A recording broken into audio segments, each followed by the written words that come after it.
The Death of Karen Silkwood by Joyce Hannam. Chapter 1. The Accident. It was dark. Nobody saw the accident. The small white car was found on its side by the bridge. A river ran underneath the road there, and the car was lying next to the bridge wall, below the road. Inside the car was a dead woman. Her name was Karen Silkwood, and she was 28 years old. It was November 13th, 1974. How did the car come off the road? Why was it on the wrong side of the road? Why was it so far from the road? There was nothing wrong with the car. Karen Silkwood was a good driver. Everybody knew that. The police thought that there was an easy answer to these questions. Karen was tired after a long day, so she fell asleep while she was driving. It could happen to anyone very easily. They took the car to a garage, and they took Karen's body to a hospital. But some people were not happy about the accident. First of all, her boyfriend, Drew Stevens. Also, a newspaper journalist from the New York Times and a union official from Washington.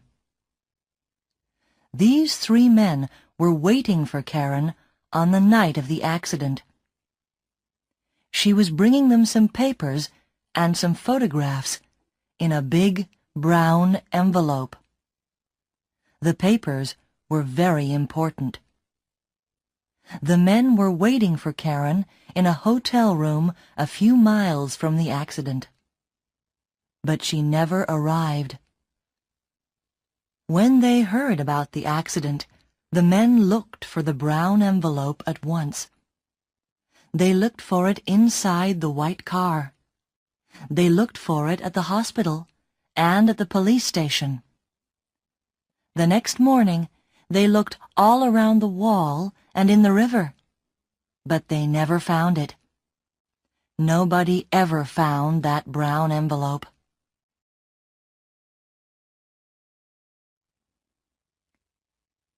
Chapter 2. The New Job. The story of Karen and her brown envelope began in 1972 when she took a new job at a nuclear factory in Oklahoma. Before that, she worked as a secretary, but in 1972, she was really tired of a secretary's life. She looked in the newspaper and saw that there was a job at the nuclear factory.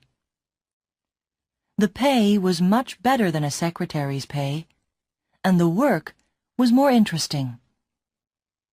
She went to see Mr. Bailey, the manager of the factory, and she was surprised and happy when he gave her the job immediately. He asked Karen to start work the next day.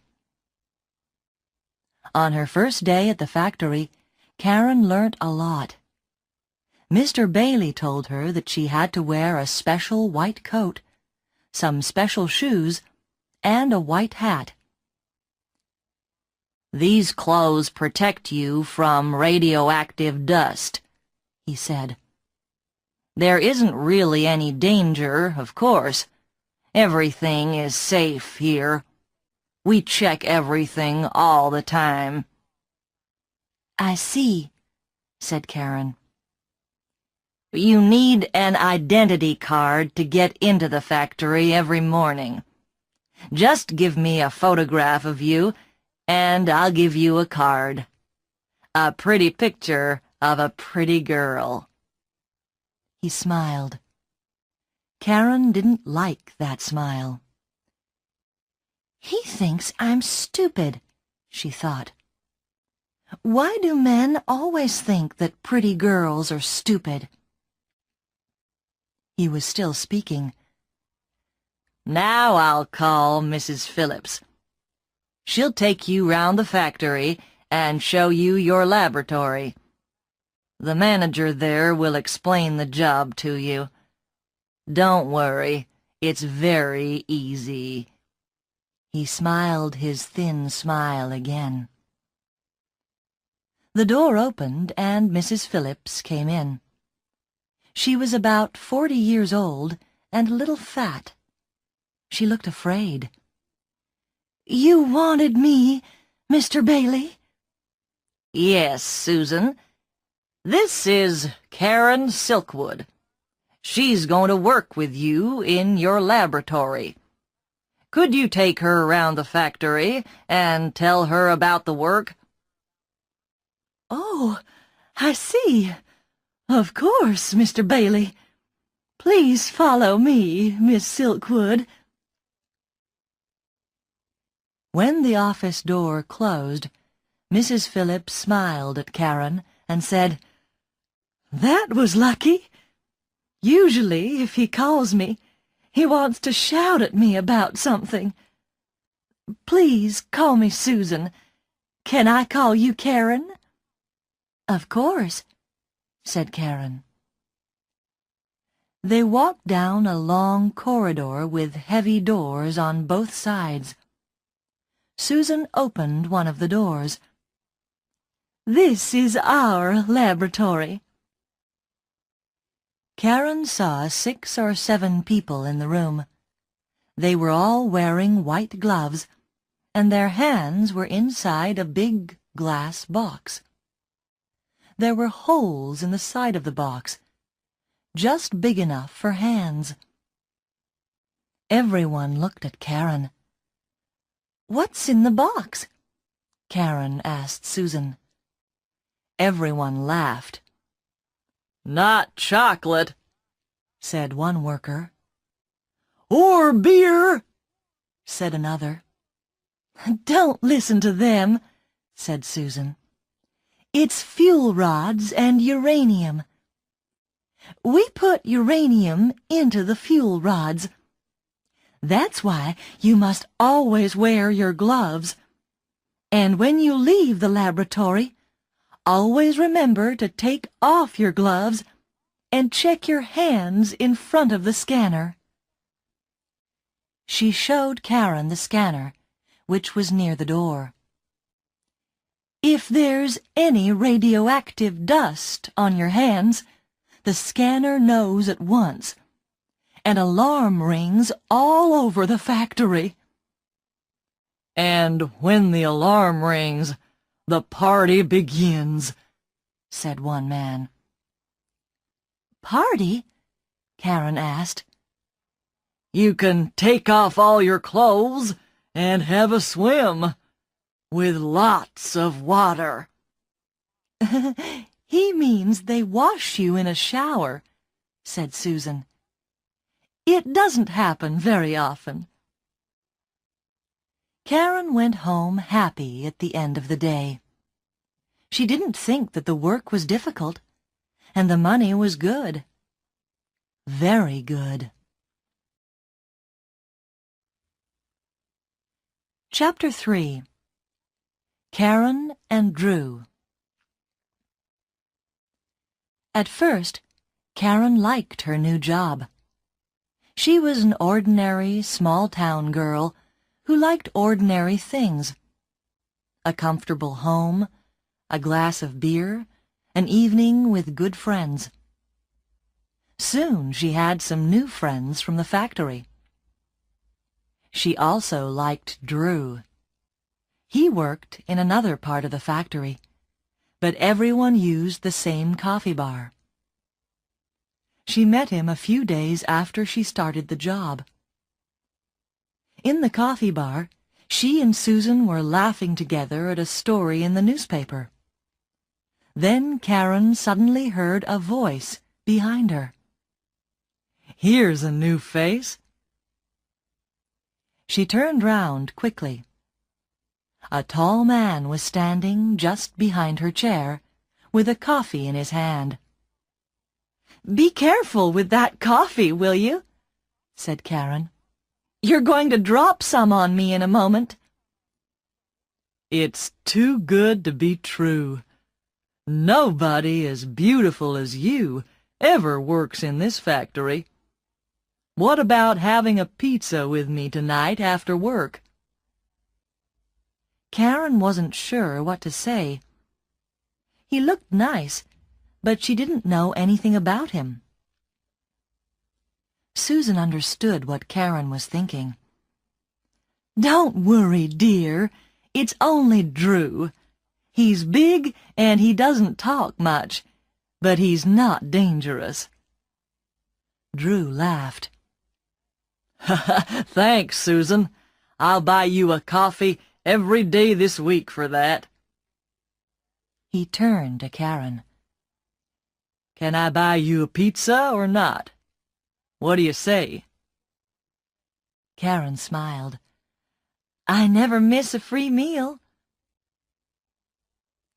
When Karen arrived at the restaurant that evening, Drew was already there.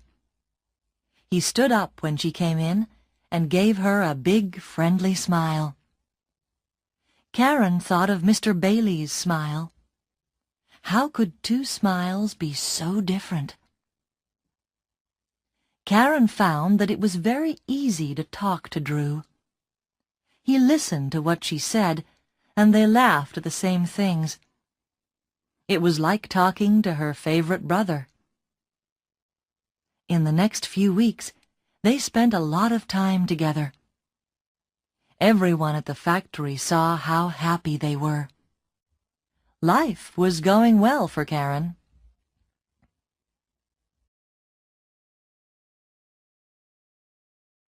Chapter 4. The Shower.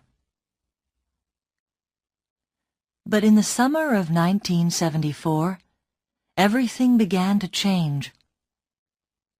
One evening, Karen and Susan were leaving the laboratory.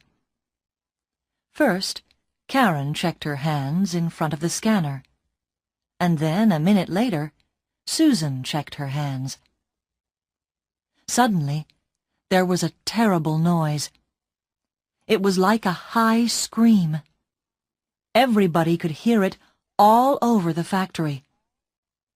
Susan didn't move. She just looked at her hands. Then the door of the laboratory flew open. Two men in white coats ran in and took Susan by the arms. Before Karen could do anything, they pulled Susan through the door. The terrible noise of the alarm was still going. Karen shouted, "Where are you taking her?" Nobody could hear. Nobody answered. Suddenly, the noise stopped. Karen turned to the other workers. "Where will she be?" "In the shower room." Karen ran out of the laboratory and along the corridor to the shower room. Inside the room, Susan was screaming. Karen pushed open the door. Susan had no clothes on, and the two men were showering her from head to foot, in her eyes, inside her ears, everywhere. The water hit her body like stones. "Stop that!" shouted Karen. "You're hurting her." "Not as much as radioactive dust can hurt her. One very small piece could kill her," shouted back one of the men. 10 minutes later, they stopped the shower. Susan's face was as white as snow, and she was shaking with cold. The men checked her body again with a hand scanner. "Okay, you're clean now. Put your clothes on. In 5 minutes, we'll come back and take you to the medical center for more tests." They left. Susan looked at Karen. "They say I'm clean, Outside, perhaps. But what about inside? How much radioactive dust is in my body? Am I hot?" Her voice was quiet and tired. Suddenly, she looked old. Slowly, she began to put her clothes on. "Hot? What do you mean?" asked Karen. "Hot means radioactive." "I see." Karen looked at her own hands. Were they clean? How carefully did the scanner check them? She worked next to Susan in the laboratory. Perhaps the dust was on her hands, too. "I'm sure you're fine, Susan. The men said you were okay, and the doctors will know." "Nobody knows. Uranium is very new. Nobody really knows what it can do to us." One of the men came back with a woman. "Come along, dear. Time for your medical tests." Then they saw Karen near the door. "What are you doing here? If you've finished work for today, you can go home." Karen did not listen to them. "Are you okay, Susan? Do you want me to come with you?" Susan shook her head. "No, it's okay. You go home, Karen. I'll phone you later. Don't worry about me. And thank you." The man and the woman took Susan's arms and walked down the corridor, with Susan between them. She looked very small and very afraid.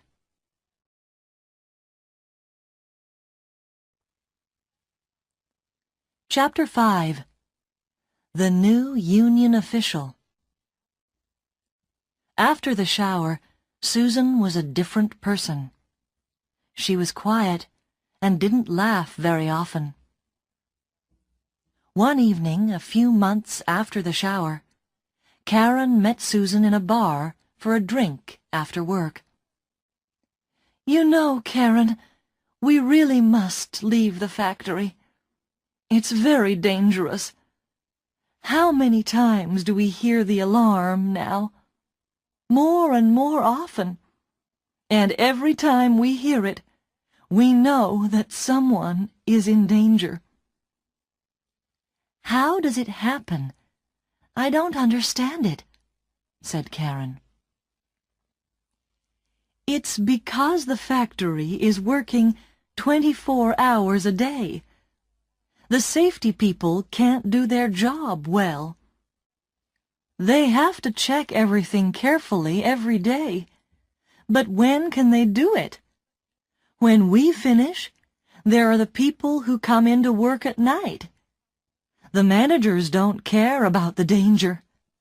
They only care about the money. And you know, Karen, I am just the same. I also have to think only of money. I have 3 children, and my husband is dead. I need the money from the factory. It's more than I can get from any other job in Oklahoma. 3 children are expensive. Very expensive." "Of course," answered Karen. "I understand. Drew and I have talked about this. He's thinking about leaving, too." "It's okay for a young man, strong like Drew. He can get many other jobs. You could leave too, Karen. Why don't you?" "Because I've decided to change things here. I like the job, and I like the people who work here. The money is good. We just need to improve safety. That's all. Surely that's not difficult. We have to talk to the managers and tell them it's important. Do you know Bob in Laboratory 16? Well, don't laugh, but he's asked me to be on the union committee, and I'm gonna try it. But Karen, you can't. You're a woman. There are no women on the committee. The men won't vote for you, said Susan. Perhaps not, replied Karen. But what about you? Will you vote for me? Do you know how many women work for this factory? Hundreds. And why won't the men vote for me? Perhaps I'm the first woman who has asked for their vote. Susan smiled. Well... But she couldn't find a good answer to Karen's question. A week later, when the workers had to vote for the new committee, most of the women voted for Karen, and a lot of the men voted for her too. They saw that she really wanted to change things at the factory, and everyone agreed with her that safety was very important. So Karen was now an official on the factory's union committee.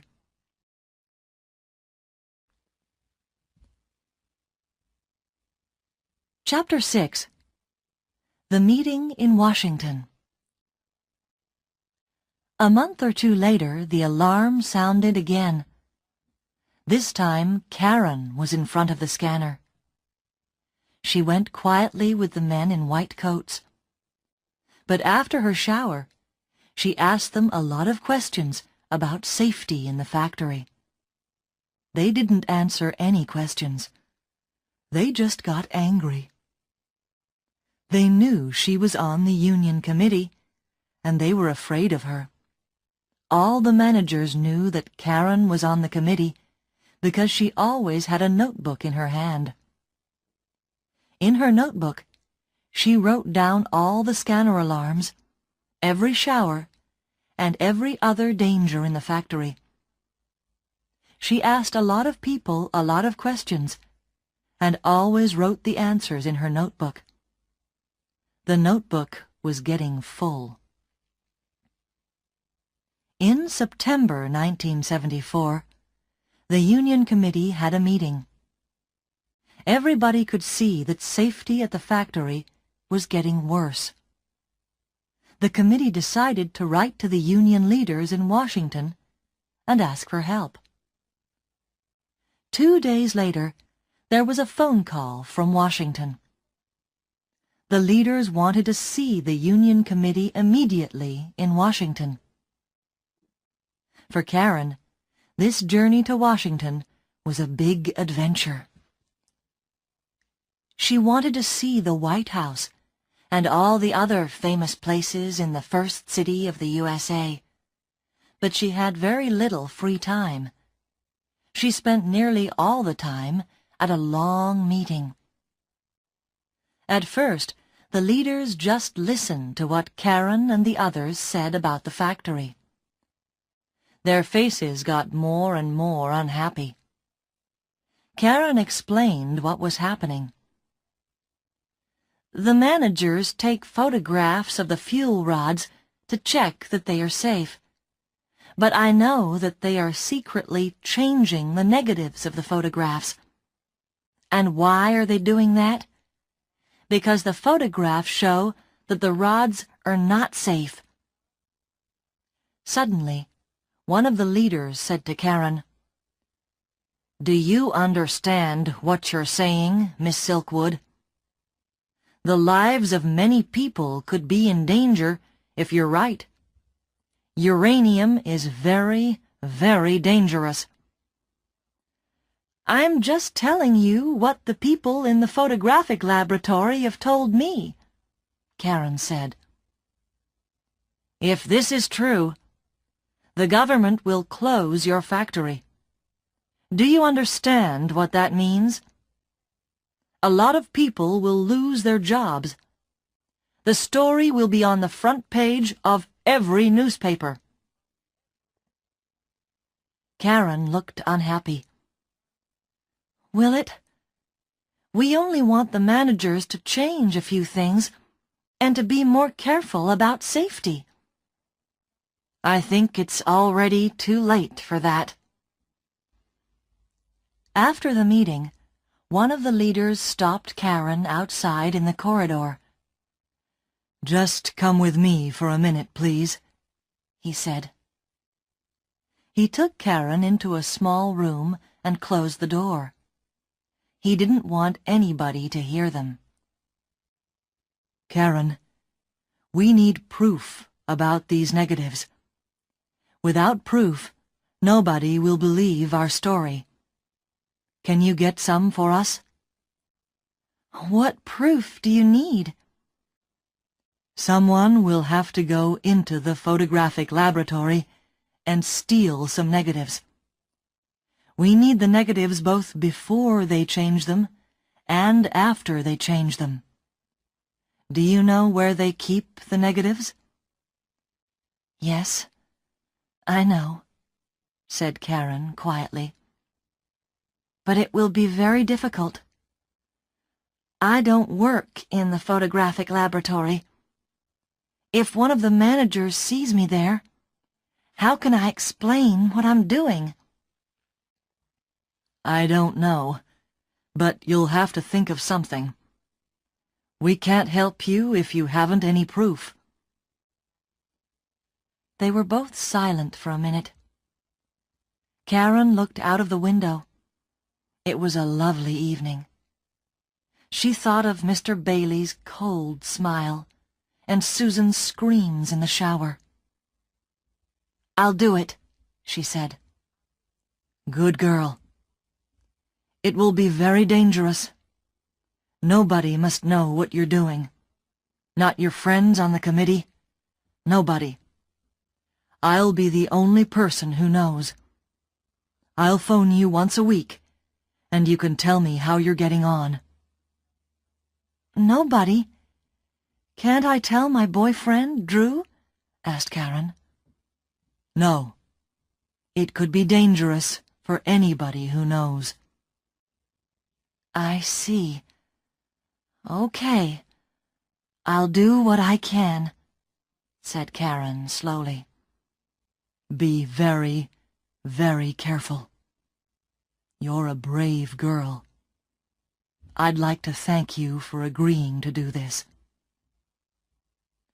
Karen stood up. Outside the window, the sun was still shining, but she felt cold and lonely. "Can I phone you if I need to speak to someone?" "Of course. Any time, day or night. This is my card with my name and phone number." Karen took his card. She saw that his name was Pete. She looked at him once more, and then she left the room.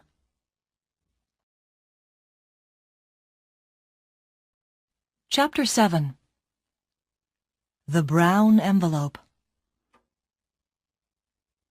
When she arrived back from Washington, Drew was waiting at the airport. "Did you have a good time?" "Not really. Things are worse at the factory than we thought. The union leaders are going to send some doctors to the factory to talk to everyone about the dangers of uranium." "Poor Karen. You look very tired. Let's go home, have a beer, and listen to some music. Forget the factory for one evening." Karen looked at Drew's kind, strong face. She wanted so much to tell him, but no, she mustn't tell anybody. She tried to smile. "Okay, what about a pizza at our favorite restaurant?" she said. During the month of October 1974, Karen told nobody about her secret, but she felt very lonely. She began to work at nights because there were fewer people working in the factory then, and so it was easier to get into the photographic laboratory. Very slowly and carefully, she began stealing negatives. She put the negatives in a brown envelope and put the envelope in a secret hole in the wall of her house. Nobody knew it was there. In the daytime, when she was not at work, it was difficult to sleep. She was afraid all the time. She often felt that people were watching her. Soon, some doctors came from Washington and spoke to the workers. After that, everyone tried to help Karen. They were really afraid when they heard about the dangers of uranium. Soon, Karen had to begin a new notebook. Everywhere she went in the factory, the notebook went with her. The managers watched Karen, and they watched her notebook. One day, she left it on a table in the coffee bar for 2 minutes while she went to get some sugar. A manager tried to take it, but the other workers stopped him. "What are you doing? That's Karen's book." The manager's face turned red, and he put the book down. But the managers were now watching her all the time. It was more and more difficult to get into the photographic laboratory. But in the last week of October, Karen told the union leader in Washington that she had nearly all the proof necessary. "That's wonderful," said Pete's soft voice in Washington. "When you're ready, I'll take you to meet an important man from the New York Times. We'll give the story to the newspapers, and they'll tell the world about it. Then the government and the factory managers will have to do something about the dangers of your work." "Give me just a little more time," said Karen, and she put down the telephone.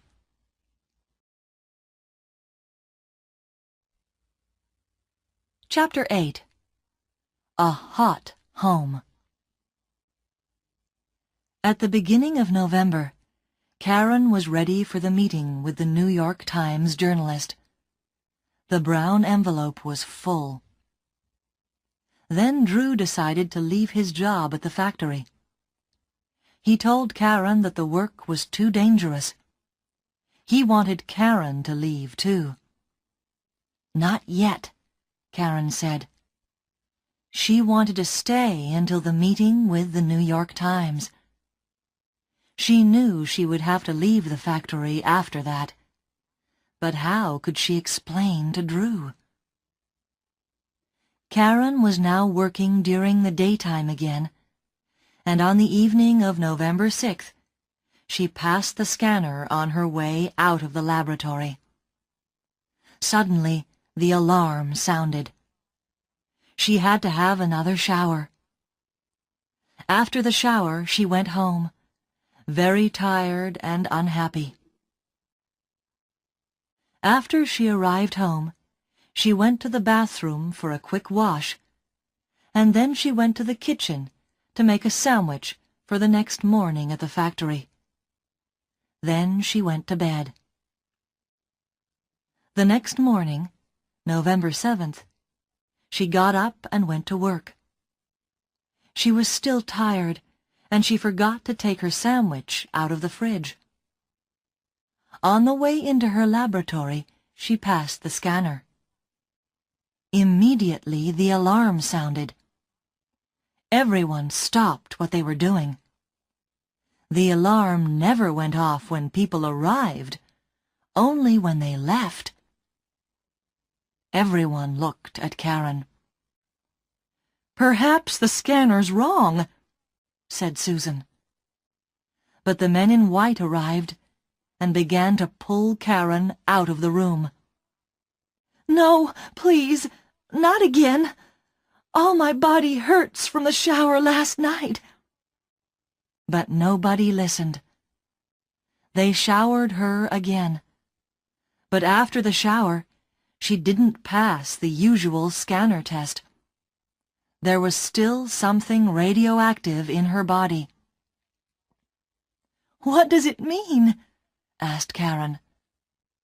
Nobody answered. A doctor arrived and checked the test again. He shook his head. "Where were you last night?" he asked. "Here," said Karen. "I was working late." "Where did you go after work?" "Home, of course. I was tired, so I went to bed." "Are you sure?" "Sure? Of course I'm sure." "Did you see anyone?" "Only the other girl in my house, Paula. I just said good night to her. She was already in bed." "Okay, let's go," said one of the men in white. "Where?" "What's your address?" 26 3rd Avenue West. Why?" "Get in the car. Don't ask stupid questions. We don't answer questions from thieves." "Thieves? What have I stolen?" "Get into the car." Someone pushed Karen into a big white car. It was full of more men in white.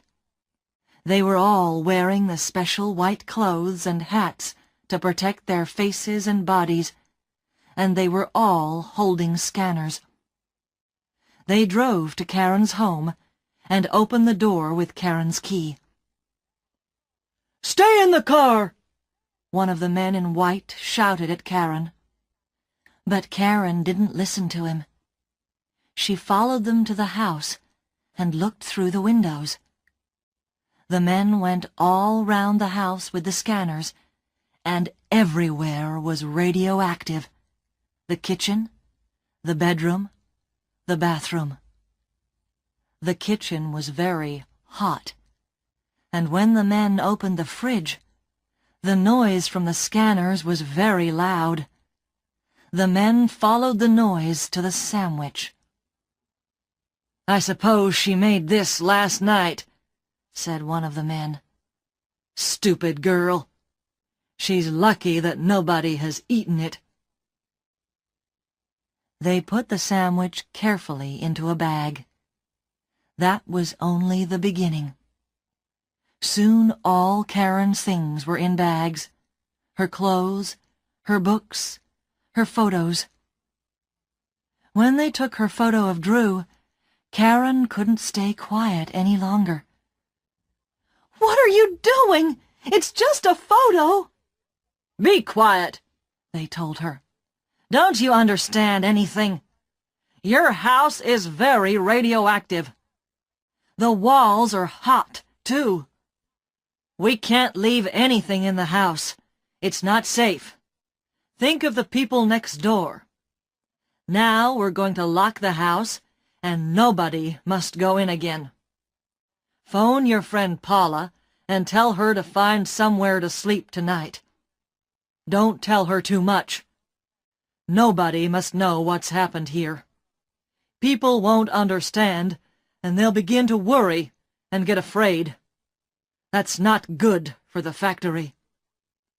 "The factory? Who cares about the factory? What about me? If my house is radioactive, I'm radioactive too," said Karen.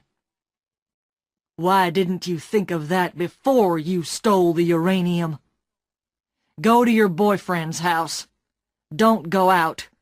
Don't speak to anyone. We'll phone you tomorrow and tell you what to do." They put all the bags in the car and drove away. Karen stood alone in the middle of the street. They thought she was a thief. But why? Who could want to take uranium out of the factory? Everyone knew how stupid and dangerous that was. She looked silently at her empty house. Now there was nothing in her home. only a brown envelope in a hole in the wall.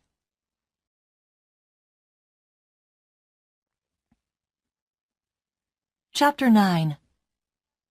Where to go? Karen tried to think. She was hot.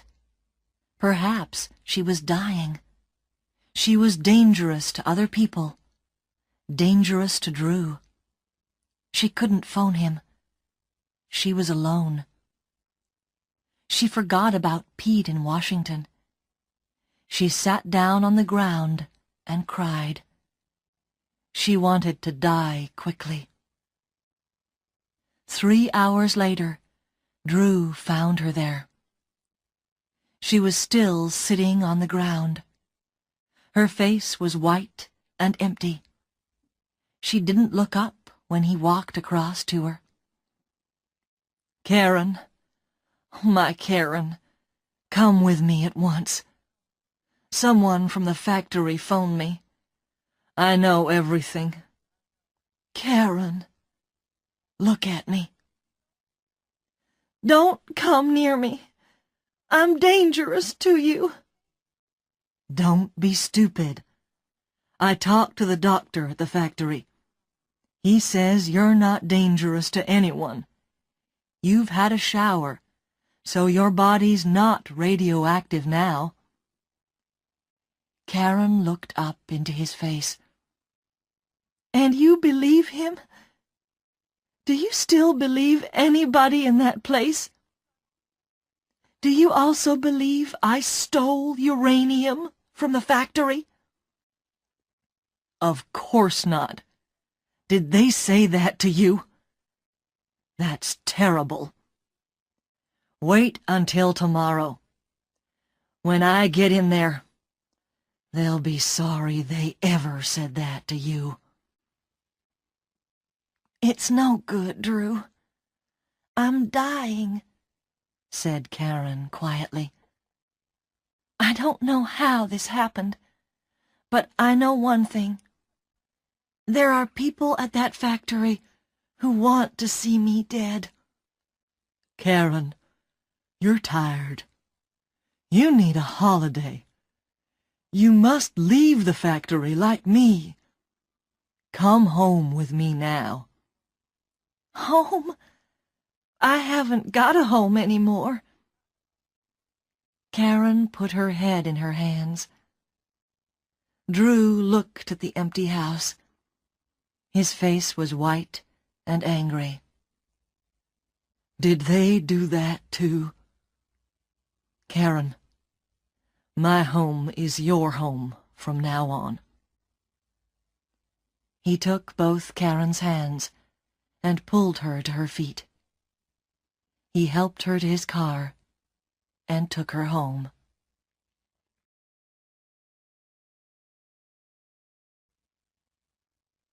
Chapter 10. Karen explains to Drew.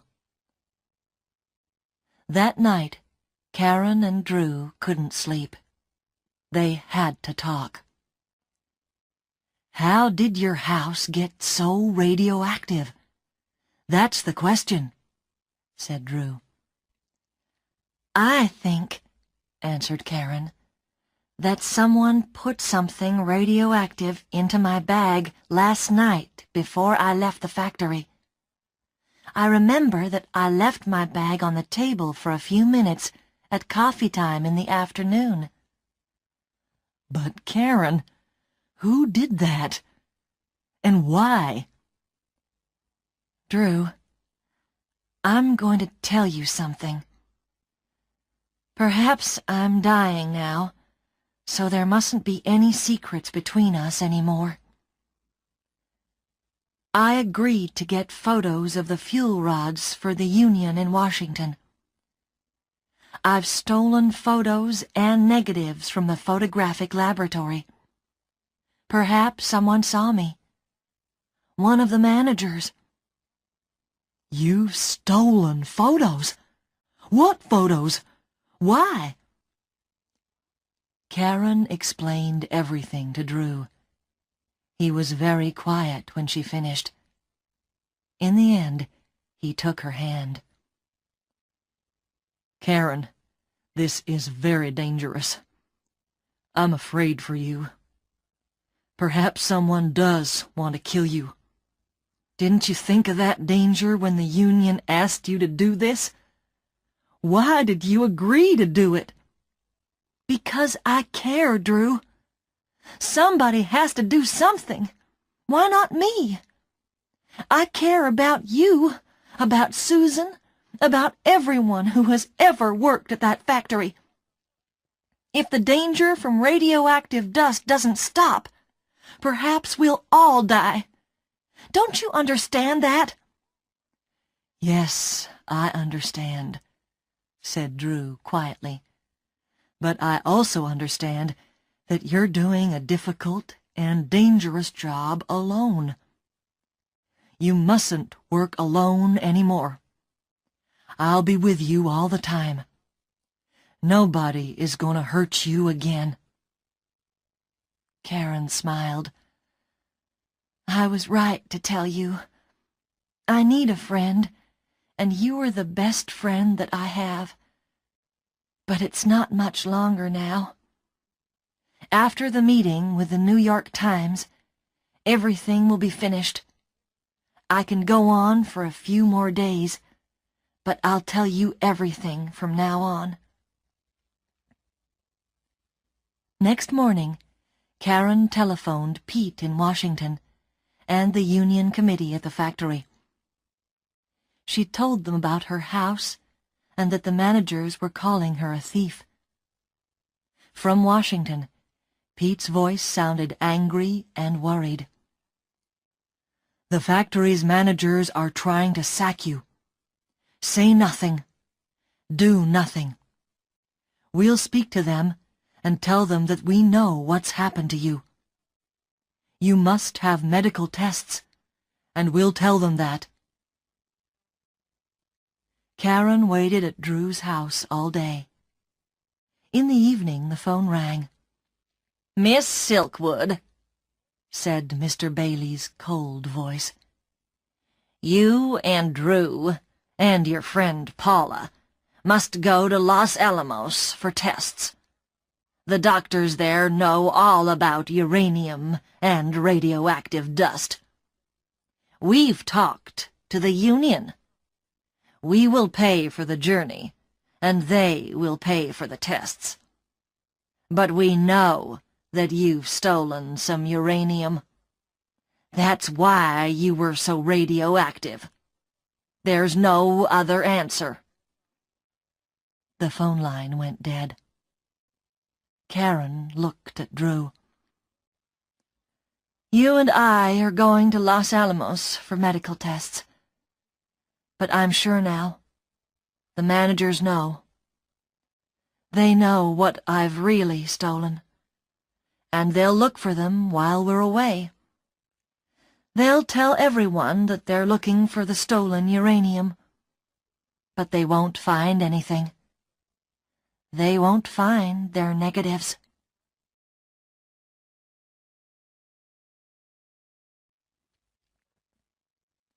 Chapter 11. The Night Drive. Karen, Paula, and Drew went to Los Alamos and had the tests. The doctors said that Karen's body was still a little radioactive, but Drew and Paula were all right. It was very good news. They told Karen that she was in no danger now, but they also explained that they didn't know about the future. "It will be a few years," they said, "before we know that you're really all right." High in the mountains around Los Alamos, Paula, Drew, and Karen had a party in a little restaurant. Karen felt years younger. She was not going to die. She and Drew still had a future together. They all danced until midnight. The next day they took the plane back to Oklahoma City. Karen had to go back because that evening there was a union meeting at the factory, and after that, her meeting with Pete and the journalist from the New York Times. It was an important day for her. They arrived at the airport in the morning. Early in the evening, Karen drove to her house. She went alone because Drew was working. She used her key and went quietly into the house. She was only inside the house for 3 minutes, and then she left immediately and went to the union meeting at the factory. That night at the meeting, Karen had a big brown envelope in her bag. The envelope was too big for the bag, so everyone could see it. All the workers were very happy to hear that Karen was all right. They were afraid that she was very ill. So when they saw her looking happy and well, everyone felt better. "She looks as happy as she did a year ago," thought Susan. "A pretty, happy girl who likes a good time and a good laugh." After the meeting, a lot of people wanted to talk to Karen and ask her about the last few days. "I'm sorry," she said. "I can't talk to you now. I have to go to another meeting." "With your good-looking Drew?" asked someone with a friendly laugh. "Yes," said Karen, "with Drew, and 1 or 2 other people." She smiled. "Can I take you in my car?" asked her friend Bob. "No, thanks," said Karen. "I've got my car here." It was dark when Karen left the factory. She smiled at all her friends, got into her small white car, and drove away. Karen never arrived at her meeting with Drew, Pete, and the journalist from the New York Times. On the road to the meeting, a few miles from the nuclear factory, she had an accident by a wall near a river. It was November 13th, 1974. Nobody ever found the brown envelope.